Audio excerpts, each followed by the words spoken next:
Congresswoman Paulina Luna joins me now. So great to see you this evening, and Merry Christmas. You know, it is kind of amazing to look at Democrats, whether it's Kilmar Garcia or these Somali scammers in Minnesota. Democrats always pick the worst people to stick up for and the worst people to make their heroes. Yeah, you're not wrong on that. You know, it'd be very surprising to see some of my Democrat colleagues actually support Americans or veterans. Meanwhile, they are literally putting illegals first. And that's largely why President Trump won in the midterms. But if I could just say for a second, Charlie, you know, after seeing everything that I've seen in the last couple of months, especially coming out of, Tim Walz's just entire policy, I'm very, very glad that he's not the vice president. JD is much better than he could have ever been.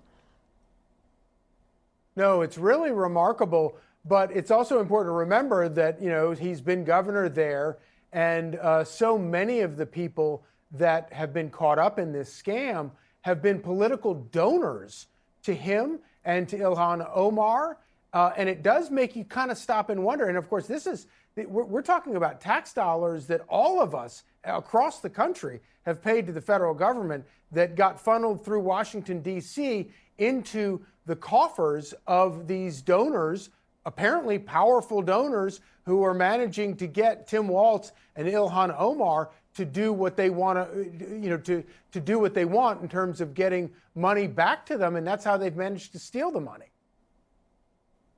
Well, you know, there definitely needs to be criminal investigations looking into this, especially, I think, at the federal level. But, you know, here's also another angle in that we know that this is a huge problem. It was interesting because I know just in the last, I guess, week or so, Walz managed to actually set up a fraud investigative committee, but he's about 7 years too late. I think ultimately what needs to happen is, you know, these members of Congress apply for earmarks, specifically on legislation. And I think that needs to freeze. I obviously think that the DOJ needs to get involved, but it's really disheartening because you actually do see, I can tell you, people across the country are saying, you know, they might not be getting their benefits, whatever it might be.